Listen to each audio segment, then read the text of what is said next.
Assalamualaikum warahmatullahi wabarakatuh. Perkenalkan, saya Selviana dari Universitas Riau, Prodi Teknik Lingkungan 2020, akan menjelaskan tentang demokrasi Indonesia. Indonesia pernah mengalami berbagai pergantian jenis demokrasi dalam kurun waktu 50 tahun terakhir. Kenapa harus berganti-ganti? Di mana kesalahannya? Dan apakah yang terakhir ini sudah jenis yang paling tepat? Ayo kita bahas satu persatu. Tapi sebelumnya, mari kita dengarkan apa sih arti dari demokrasi. Jadi, demokrasi berasal dari bahasa Yunani yaitu demos, yang artinya rakyat, dan kratos yang artinya pemerintahan. Jadi, dapat dikatakan bahwa demokrasi adalah pemerintahan yang kekuasaannya berada di tangan rakyat. Atau yang sering kita dengar bahwa demokrasi adalah pemerintahan yang berasal dari rakyat, oleh rakyat, dan untuk rakyat. Perkembangan demokrasi di Indonesia terbagi menjadi 4 periode. Berikut adalah penjelasannya. Periode pertama, demokrasi parlementer atau liberal, tahun 1950 sampai 1957. Demokrasi yang satu ini memiliki ciri sistem pemilu yang demokratis dan keberagaman anggota parlementer yang saat itu terdiri dari kelompok agama, nasionalis, komunis, dan lainnya. Setelah merdeka, Indonesia sempat merubah menjadi Republik Indonesia Serikat atau yang sering disingkat dengan RIS. Tapi, karena dianggap masih banyak campur tangan Belanda, maka Insinyur Soekarno merubah sistem menjadi demokrasi parlementer. Setelah melepas demokrasi liberal, Insinyur Soekarno berbalik ke demokrasi terpimpin tahun 1957 sampai 1965. Inilah periode kedua.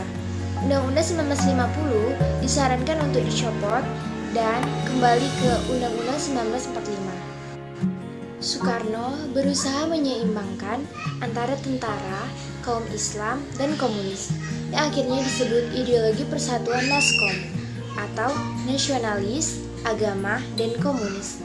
Namun, persatuan ini tidak lancar. Fraksi komunis yang semakin kuat membuat kedua lainnya cemburu. Kelemahan yang ada pada demokrasi terpimpin, yaitu kekuasaan sangat terpusat kepada Soekarno, sehingga itu menyebabkan banyaknya upaya-upaya untuk menjatuhkan Soekarno. Periode ketiga, demokrasi otoriter, tahun 1966 sampai 1998. Era ini dikenal dengan demokrasi Partai Golkar saat pemilu dan Presiden Soeharto terus berkuasa selama 32 tahun. Di era 60-an adalah saat Perang Dingin, di mana Soekarno sedang menjaga hubungan baik dengan blok barat maupun komunis. Di Indonesia, ekonomi terus memburuk dan tidak menemukan solusi. Pada tahun 1997, krisis ekonomi Asia mengguncang Indonesia.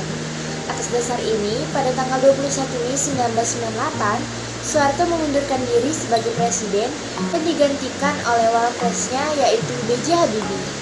Kelemahan pada demokrasi otoriter yaitu semua terjadi seakan demokratis, tapi sebenarnya dikontrol oleh penguasa. Ada pemilu, tapi pemilunya tidak fair. Ada media massa, tapi juga dikontrol oleh penguasa. Periode keempat, demokrasi oligarki, tahun 1998 sampai sekarang. Demokrasi oligarki ini adalah hal yang hampir terjadi di semua negara yang baru saja mengalami usai otoritarianisme, di mana kekuatan-kekuatan yang dulunya berkuasa di masa otoriter itu kemudian mengambil peran di era yang seakan-akan sudah demokratis. Contohnya, ada pemilu dan ada media massa, banyak, dan lain sebagainya. Semua orang bersuara, semuanya hanya di permukaan, dan inilah sebenarnya yang disebut dengan demokrasi prosedural. Seakan-akan demokrasi, padahal tidak seperti itu keadaan yang sesungguhnya. Berarti dapat disimpulkan bahwa perjuangan untuk mencapai sistem demokrasi sampai sekarang mengalami banyak pengorbanan dan perjalanan ya. Makanya kita sebagai anak muda jangan tutup mata dan telinga. Jadilah masyarakat demokratis yang berperan aktif atau setidaknya melek dan update tentang info sekitar. Terima kasih telah menonton video ini dan semoga videonya bermanfaat.